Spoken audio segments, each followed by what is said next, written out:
Olá, seja super bem-vindo ou bem-vinda a mais uma revisão aqui da Lição dos Jovens. Hoje é segunda-feira, dia 22 de setembro, e hoje, olha, a gente vai mergulhar numa passagem lá de Êxodo que é fascinante, né? Moisés fez um pedido, assim, muito ousado para Deus. Ele queria ver a glória de Deus, tipo, experimentar a presença divina de forma direta, sabe? Sem filtro. Só que Deus respondeu de um jeito bem específico. Diz que Moisés ia poder ver as suas costas, mas o rosto não. E aí fica a pergunta, né? Por quê? O que será que isso significa?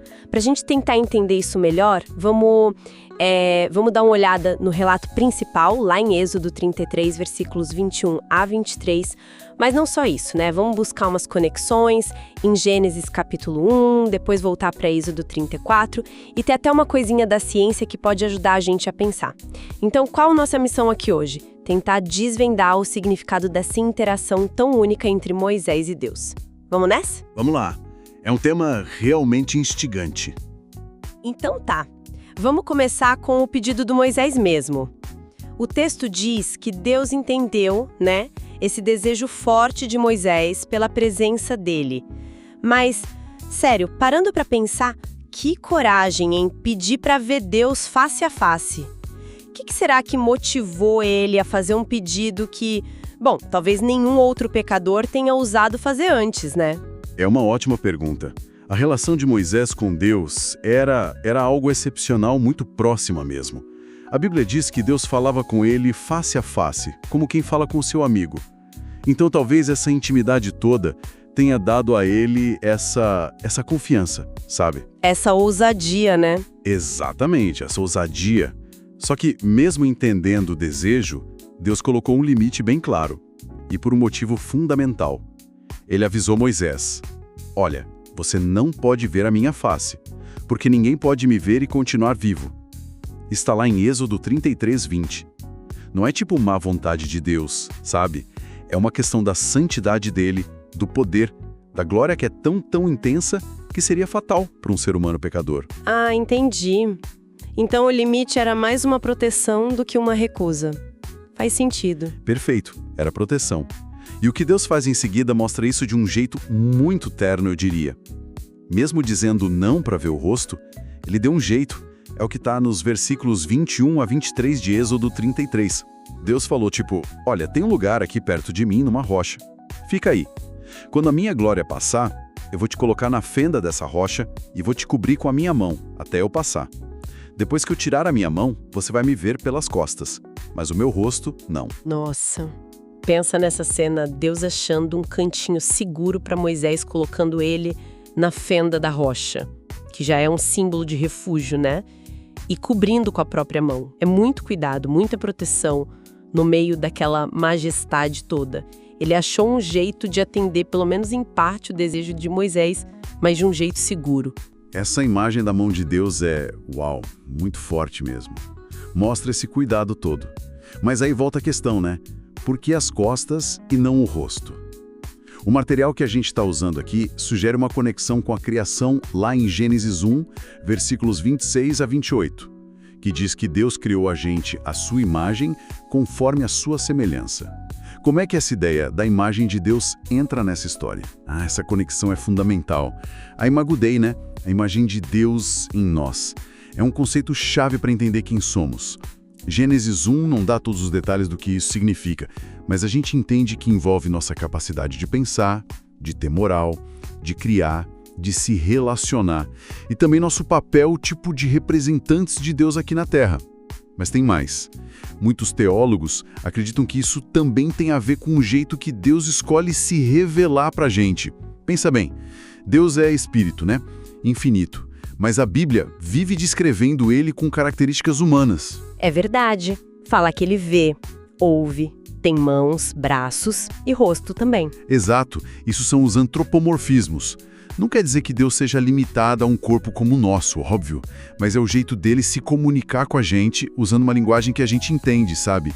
Usando nossa experiência como referência. Então, quando a Bíblia fala do rosto de Deus, pode ser essa presença mais direta, a atenção dele, mas talvez também ligado a como ele aparece visualmente, mesmo que de forma adaptada para nós. Isso.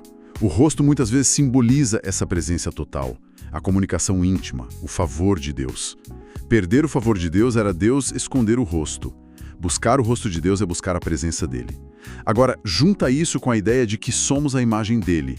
Se essa imagem inclui, de algum jeito, uma semelhança até na forma física, né, o rosto como centro da identidade, talvez a forma como Deus se revela visualmente também use o rosto como ponto focal dessa revelação. Interessante. E aí que entra aquela parte que eu achei super curiosa. A tal descoberta científica de 2009. Parece um pulo grande, né? Sair da Bíblia para a ciência moderna. Mas vamos ver. Cientistas japoneses mostraram que o corpo humano emite luz. Uma luzinha bem fraca, visível só com câmeras super sensíveis. Fótons mesmo, não é calor. A gente brilha um pouquinho, literalmente. Não é demais? É bem intrigante, sim. Do ponto de vista científico, é um fenômeno chamado bioluminescência de baixa intensidade, provavelmente ligado ao metabolismo. E claro, isso mexe com a imaginação teológica. Mas assim, a gente tem que ter cuidado, né? Ciência é uma coisa, teologia é outra. Sim, claro. Nada de forçar a barra. Exato. Mas não dá para negar que abre uma possibilidade para pensar, especular, na verdade. Será que essa luzinha poderia ser um vestígio, um eco mínimo daquela glória original? Aquela ideia que alguns teólogos e tradições, como os escritos de Ellen White, mencionam de Adão e Eva antes do pecado serem cobertos de luz, uma veste de luz, e que essa luz se perdeu. Será que essa bioluminescência é um restinho disso? É uma hipótese, entende? Uma forma de tentar ligar os pontos, mas não é algo estabelecido. Entendi. É mais uma reflexão, uma possibilidade. Mas o mais interessante para nossa conversa sobre Moisés foi um detalhe desse estudo de 2009, né? Sim. E esse detalhe é que faz a conexão ficar mais plausível, talvez. As imagens mostraram que essa luzinha não é igual no corpo todo. A área que brilha mais é o rosto. Principalmente bochechas, testa. O rosto humano parece ser o foco dessa emissão natural de luz. O rosto brilhando mais. Isso me leva direto para o que aconteceu com Moisés depois daquele encontro na rocha. A gente não pode esquecer de Êxodo 34, né? Versículos 29 a 35, depois dos 40 dias com Deus no monte. Moisés desceu e a pele do rosto dele brilhava, resplandecia, era tão forte que o pessoal, Arão, os israelitas, ficaram com medo de chegar perto. Ele teve que usar um véu. Exatamente. Esse relato de Êxodo 34 é concreto, está na Bíblia. Não é especulação. Moisés, depois de ficar um tempão na presença de Deus, mesmo sem ver o rosto diretamente, ele refletia a glória divina. E essa reflexão era visível, e era no rosto. Agora a gente pode tentar juntar as peças, né? Com aquele cuidado que a gente falou sobre a parte científica. A gente tem Deus dizendo que o rosto dele não pode ser visto por um pecador e ele viver. 2, a ideia de que somos a imagem de Deus, talvez incluindo a forma como ele se revela. 3, aquela hipótese da ciência e da teologia especulativa, do rosto humano brilhar mais, talvez um eco da glória. 4, e o exemplo bíblico claro. O rosto de Moisés brilhando depois de encontrar Deus. Certo. Juntando tudo, parece fazer sentido pensar que talvez o rosto de Deus, na manifestação da glória dele, seja o ponto de uma luz, de um poder, de uma santidade tão absurda que é insuportável para a gente na nossa condição de pecado. Ver as costas, sei lá, talvez a glória que já passou, ou uma versão mais suave seria o máximo que davam, uma proteção. O rosto seria a fonte direta dessa glória toda. Nossa, faz muito sentido essa linha de raciocínio. É uma forma de tentar entender o porquê da resposta de Deus, que amarra a criação, a experiência de Moisés e até essa pitada de ciência. Então, vamos recapitular rapidinho. A gente partiu do desejo ousado de Moisés. Vimos a resposta de Deus, um limite, mas também uma proteção cheia de amor. Conectamos com a criação, a imagem de Deus em Gênesis 1, a ideia do antropomorfismo. Aí veio a curiosidade da bioluminescência humana, focada no rosto como uma possível pista, um eco, né? Mas com cautela. E fechamos com a força do exemplo do rosto brilhante de Moisés em Êxodo 34.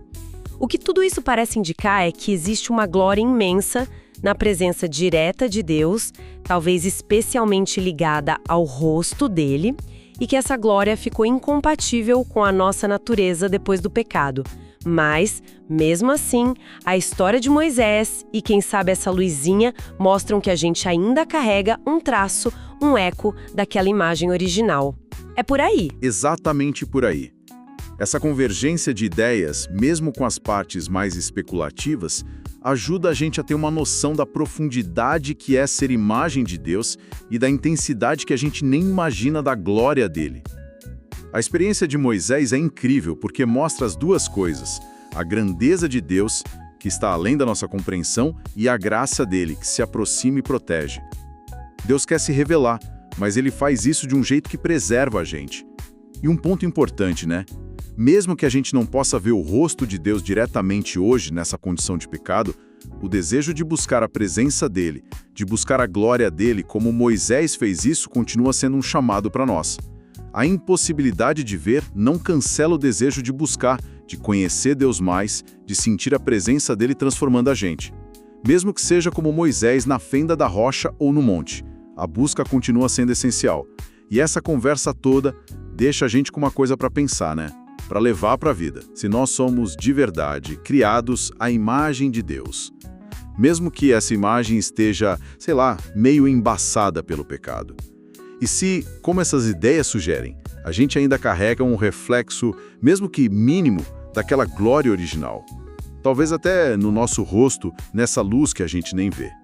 Como é que essa consciência pode ou deveria mudar o jeito que a gente se vê? O nosso próprio valor e o valor das outras pessoas. Perceber que todo mundo, não importa quem seja ou como esteja, carrega essa imagem divina, esse eco do Criador. Isso não tinha que impactar tudo? Nossas relações, como a gente se trata? Fica aí pra gente refletir. Uma ótima reflexão pra gente terminar por hoje. Então é isso. Até amanhã, no nosso próximo estudo. Até mais!